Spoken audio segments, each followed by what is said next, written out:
All right, happy Barclay Mountain Heritage Day. This is as good as we're gonna get as a video concert just for you folks. It's always an honor to come up there and perform for you all, but since we can't do that in person, I wanted to make you this custom video just for you all so we can keep the spirit of the festival alive and well.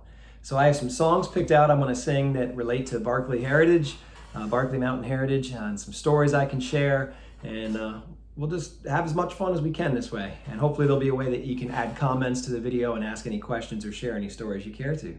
So let's get going. Got a guitar and a pocket full of songs. I think a fun one to kick off with would be a song about log rafting, because often I come up to the festival and I talk about the heritage of white pine logging. And this would have been one of the earliest eras of logging. There were different eras of logging, and what I mean by that is people came early on for the white pine, and then they moved on. Then they came back for the hemlock, and they moved on. And then they came back for the hardwoods, and they moved on. And in some cases they'd come back for paper and other things like that, but they didn't necessarily come in and take it all at once. They kind of took it in phases. This is called the crosscut saw, and this is about taking those white pine logs down to the local creeks and rafting them out to the Susquehanna River until you'd assemble them into a large platform, and then you'd raft that to market. And market, for the most part, was Marietta, Lancaster County. Some folks took it all the way down to Maryland, but that was pretty treacherous water, believe it or not. So most folks tried to get to Marietta, and they'd sell the logs there, and then they'd take their money and walk all the way home, hopefully. Here we go.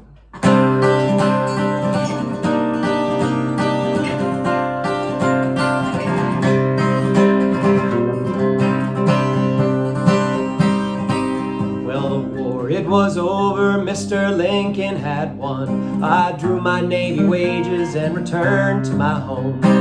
Sullivan County, where my grandfather came. The soil was rocky and the sky always rained. I remember Grandpa's stories of when he was a kid, of bison in the lowlands and elk on the ridge. But now they're all gone and a new hunt has begun to find the tie a dot and make sawmills hum. All I need is my crosscut saw, my double bit axe, and 80 trees to fall. The spring, it's coming, I can smell it all around, and my soul's being tempted by that high water sound. Up on the loyal sock, it's straight and it's tall. There is pine up there like you ain't never saw. Only brave loggers bear the winter cold, and the snow falls heavy on that Appalachian fold. Well, it's up in the morning at 5 a.m. We throw down some biscuits, some coffee and ham. A 12-hour shift with a teamster crew, skidding logs to the water through the ice and snow. All I need is my crosscut saw, my double bit axe, and 80 trees to fall. The spring, it's coming, I can smell it all around, and my soul's being tempted by that high water sound.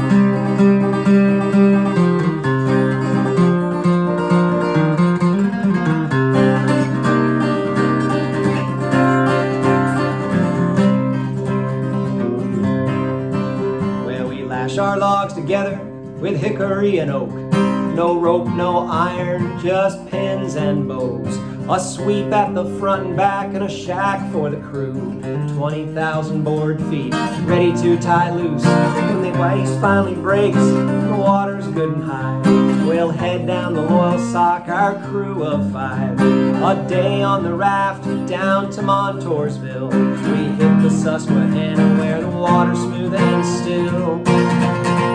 All I need is my crosscut saw, my double bit axe, and 80 trees to fall. The spring, it's coming, I can smell it all around, and my soul's being tempted by that high water sound. Once we get to Marietta, we sell off our logs, $100 split by 5 river hogs. We head back north, walking all the way, with a hand on your knife and the other on your pay. Well, if it's a good season, we'll have 2 or 3 more runs. Then this year is over and summer has begun. I'll watch as the rust, it builds upon my tools, and I long for the day I'm back with my logging crew. All I need is my crosscut saw, my double bit axe, and 80 trees to fall. The spring, it's coming, I can smell it all around, and my soul's being tempted by that high water sound.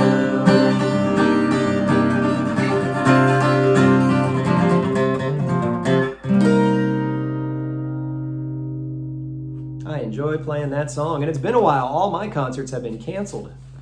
It is not just Barclay Mountain Heritage Day. All the festivals have been canceled. So forgive me, but I have some cheat sheets in front of me because I don't even remember all these songs. Now, you might be listening to that song thinking, this guy doesn't know what he's talking about. You can't get from Barclay Mountain down to Montoursville on the river.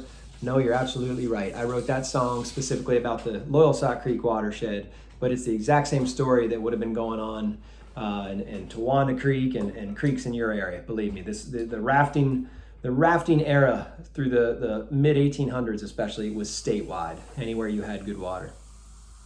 All right, I'm going to switch to a song that celebrates the unsung hero of labor, and that is the mule.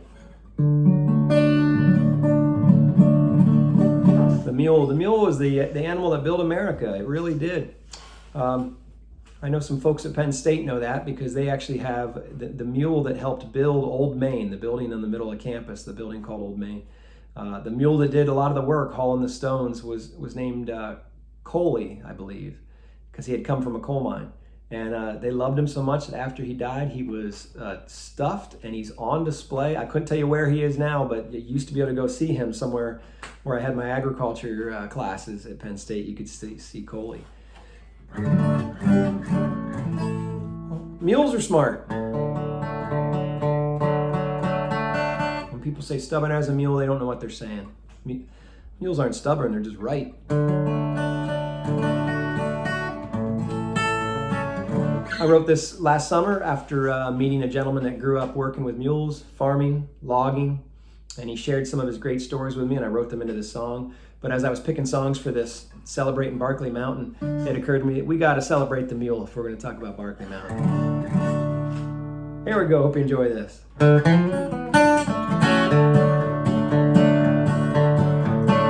He was raised in the mountains on his family farm. His dad taught him how to plow a field. He'd walk behind a plow with his hands on the reins. He would plow the mountainside and get her tilled. He worked in the woods, skidding logs with those mules, oak and maple down to a sawmill. His mules were so smart, they would jump out of the way if a log got to rolling down a hill. You can't force a mule, you can't force a mule, buddy, they are smarter than you. You spend time with animals, you'll find it to be true. You can force a horse, but you cannot force a mule. Guitar part.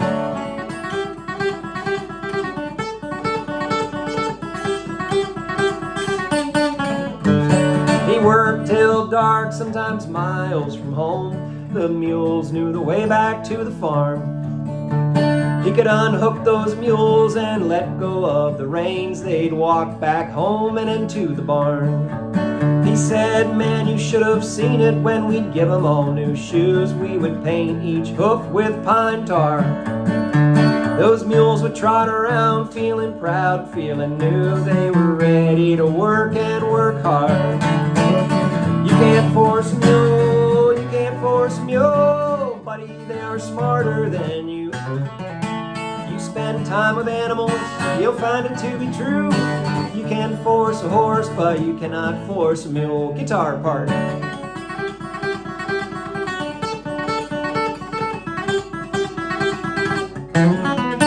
I've heard it was the same down in the mines. The mules knew the limit that they could go.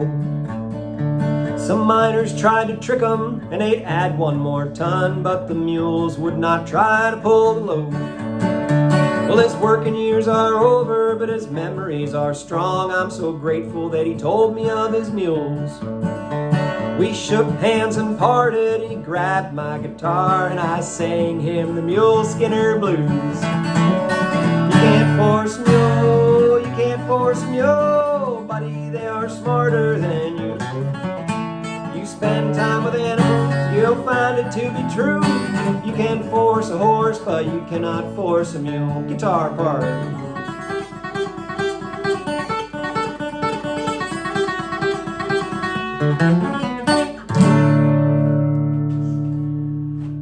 A song to celebrate the mules. Now I gotta tell you this part of the story, and most folks don't know this when they hear that song on my CD. That's all they know. But here's the story behind it. So he was a 90-ish year old gentleman. I believe he said his name was Grady.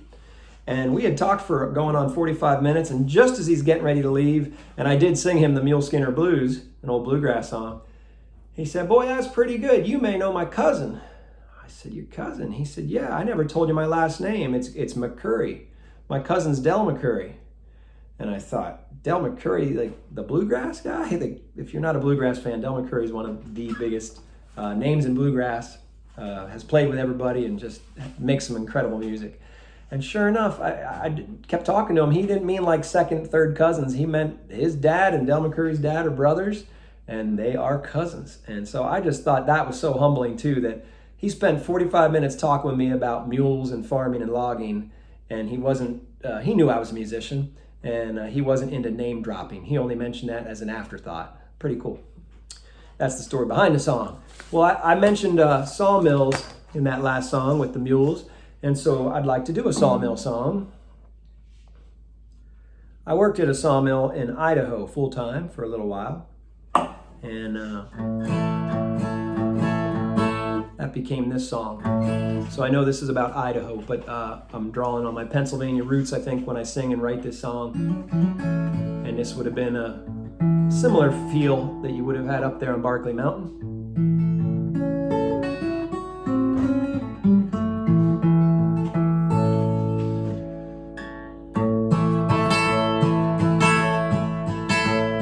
I worked at a sawmill in Idaho State. We started real early and worked until late. There were chips on shoulders and scores to settle. Down at the mill, it was all on the level. If you work at a sawmill, you're gonna work hard. It'll beat you around like the logs in the yard. You work at a sawmill, you're gonna learn fast. Life's gotta get better, there's no looking back.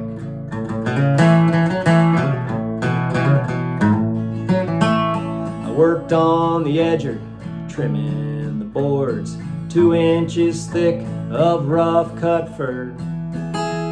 The mill was a bandsaw, blades twice a shift. We'd bend them in 3s or into our shins. I hated the dryer, boards covered in mold. It pushed out the moisture in 3 days or so. My lungs, my eyes burned but not broke. Scraping green dust, I would wheeze and I'd choke. If you work at a sawmill, you're gonna work hard. It'll beat you around like the logs in the yard. You work at a sawmill, you're gonna learn fast. Life's gotta get better, there's no looking back.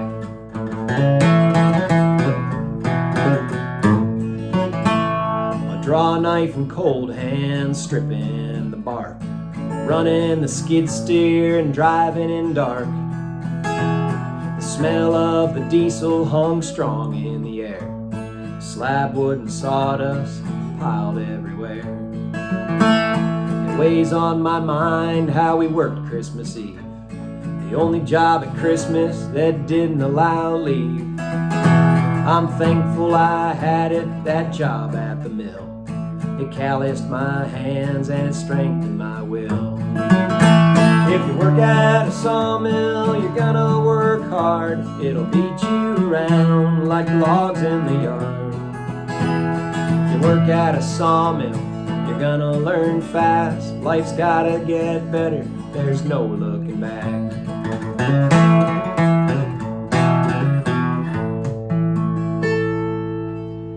or at least my only job I ever had to work Christmas Eve. I realize there's a lot of folks that have to work holidays, but that was a new one for me, being told, nope, you can't have off, you're coming in.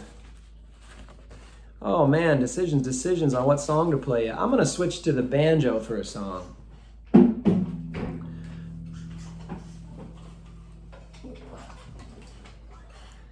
This is a song about animals, one of my favorite animals that lives out in the woods, and I know they're up there on Barclay Mountain to this day.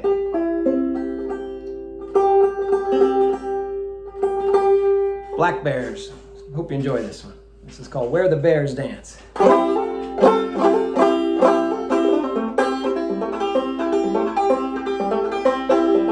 Up on the mountain, you can see it from the road. There's a field of rocks where nothing seems to grow. My dad told me that's a spot on the hill where the bears come to dance when the moon it is filled. Where they dance, where they dance, where they dance, where they dance.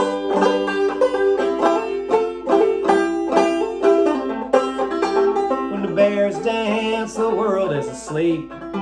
When the bears dance, they stomp down all the trees. Paws and claws and dust from the pines. They got bellies filled with berries and the truest moonshine. Where they dance, where they dance, where they dance, where they dance.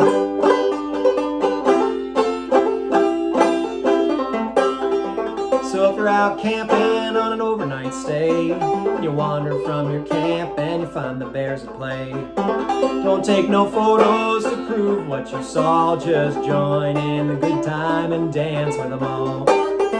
Where they dance, where they dance,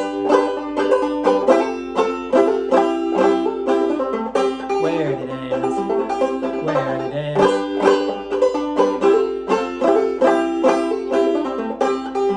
Up on the mountain, you can see it from the road. There's a field of rocks where nothing seems to grow.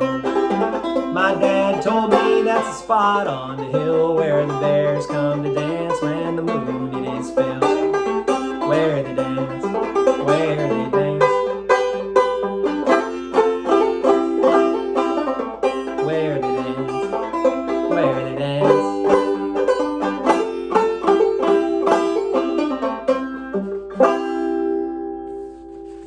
All right, little banjo for your life. Barclay Mountain is such a special part of the state, geologically, environmentally, culturally, and it is a shame that we can't have this festival in person this year, but I just wanted to say I think it's so wonderful, Matt and all the folks behind the effort that make the festival such a success every year. I travel all around the state and sing its praises. When I'm performing elsewhere, people will ask me about other festivals, and especially folks that love history, folks that are looking for places that really do a good job keeping history going. And I think the Barclay Mountain Heritage Festival is among the best in the state for focusing on that, on keeping the story of Pennsylvania history alive and well. So keep your gas tank filled, keep going. This is just a bump in the road, and I got a few more songs for you, but I just wanted to make sure I say that before the video is over. I'm going to give you a taste of an instrument that, quite honestly, I don't know if I would have been able to bring this live because it's not a real loud instrument. So maybe that's one of the silver linings to the situation we're in, is you get to hear some music that you otherwise wouldn't have heard from me this year. This is the oldest stringed instrument on the planet. It's called a mouth bow. And a mouth bow is originated from a hunter's bow. This is obviously a little on the small side. And they are, I believe there was a cave painting in France. I'm a little rusty, but I want to say 12,000 years ago was made. And it's believed to show, it's called the mythical hunter. And it appears to show a man playing the mouth bow in this painting.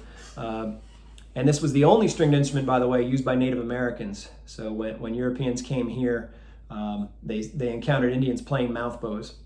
And it's now a very rare instrument. In fact, one of the only places people still play this in the world is right here in the Appalachian Mountains.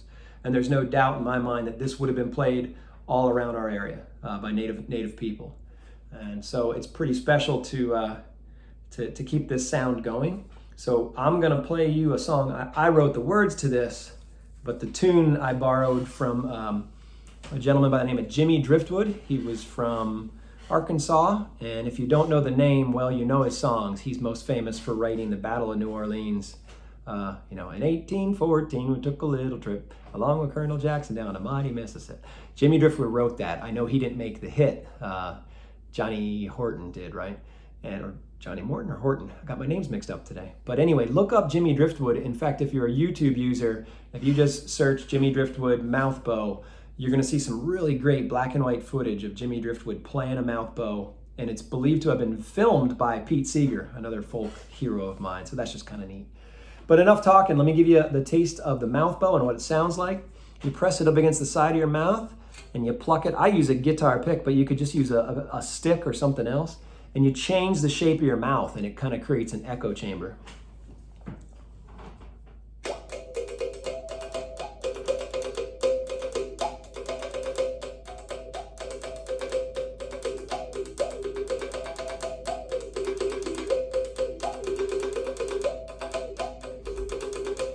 Oh, catch a fish in the Susquehanna, catch a fish in the Susquehanna, catch a fish in the Susquehanna, sit on the bank in the mud and the sand.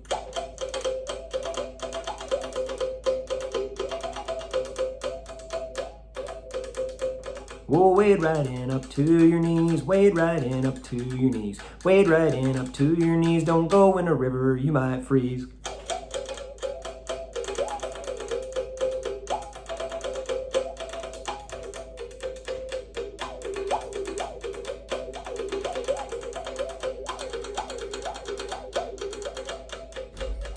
Catch 'em on a hook if you can, catch 'em on a hook if you can, catch 'em on a hook if you can. If you have no hook, just use your hands.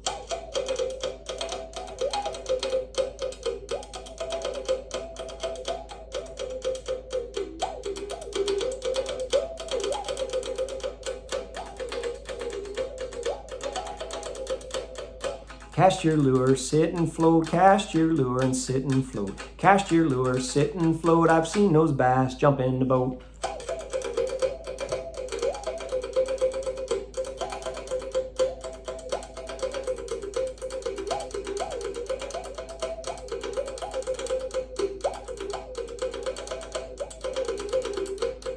Catch a fish in the Susquehanna, catch a fish in the Susquehanna, catch a fish in the Susquehanna, sit on the bank in the mud and the sand. And there it is, the mouth bow. Well, let's see here. I can't do a concert of songs that celebrate Barclay Mountain and not specifically do a coal mining song.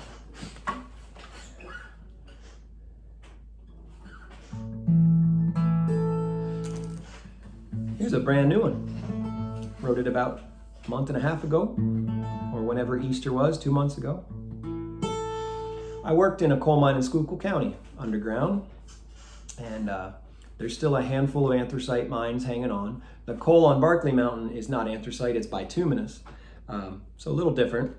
You'll have to catch my coal mining story presentation sometime to understand the difference if you don't already know. But let me get back to the story. I worked underground in a coal mine in Schuylkill County, and everybody had superstitions, as you're going to hear in the song. Different folks I met, different miners, had different things they did. I had something I did. You'll hear that in the last verse or so, I think. But the thing that really sparked this song was me remembering my friend Wayne Yegley. Wayne passed away recently, and I was reminiscing, thinking of Wayne, and I remembered something peculiar about Wayne. When Easter week came in 2001, we were working underground, and we worked 6-day weeks. We came in and we worked Saturdays. Well, Good Friday came, Wayne came to work. And at the end of the shift, he said, I can't come in tomorrow. It's Dissension Saturday. And I had never heard of that. And the boss respected it, Gary Lucas. He said, that's okay, Wayne, you don't need to come in. And the next week, I asked Wayne about that. I grew up going to church. I know the Easter story, but I never actually heard that term Dissension Saturday. What is it you're talking about there, Wayne? And he said, well, the day between when we celebrate Good Friday when Jesus was hung on the cross, and Sunday when he was, wait, I'm getting it all mixed up. Yeah, there you go.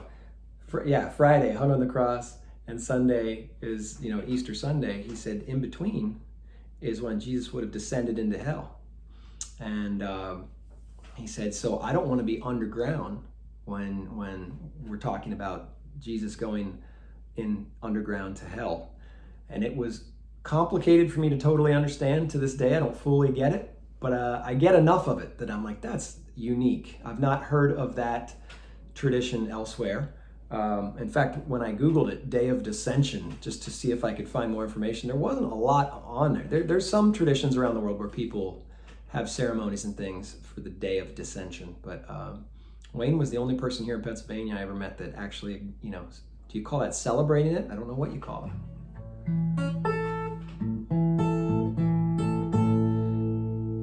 So this is dedicated to my buddy Wayne. It'll be my last song. Thanks so much for listening. And I dedicate this to all of you who had coal mining ancestry up there on Barclay Mountain. And we'll do this in honor and in memory of your family members that worked in the mines up there.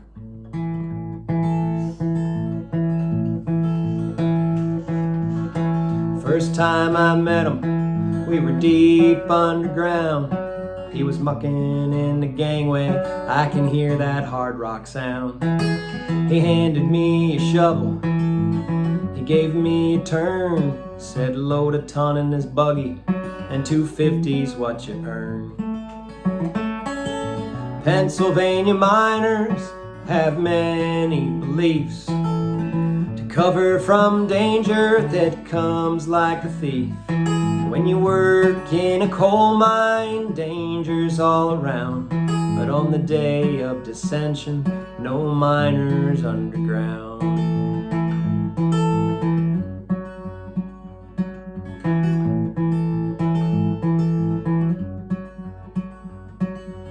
I think of Robbie Flowers, a Wilkes-Barre man. He took me underground where the river meets dry land. Flooded from the Knox, 1959. The whole Wyoming Valley is one big mine. Robbie had a practice, he did it every time. He took a coin from his pocket and he threw it in the mine. It's not a superstition, it's just the way things went.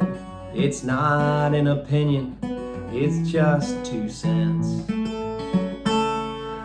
Pennsylvania miners have many beliefs to cover from the dangers that come like a thief. When you work in a coal mine, danger's all around, but on the day of dissension, no miners underground.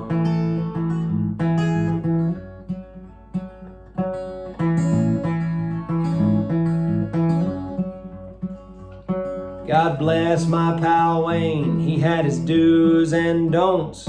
He knew that in a coal mine there were spirits and ghosts. The day before Easter, he said, you don't go looking for coal. Christ descended into hell and he was looking for souls. Well, I guess I had my own routines that I did. I wore the same dirty shirt every day going in. It got old and tattered and covered in cold dirt, but I knew I was safe with Bob Dylan on my shirt. Pennsylvania miners have many beliefs to cover from the danger that comes like a thief. When you work in a coal mine, danger's all around, but on the day of dissension, no miners underground.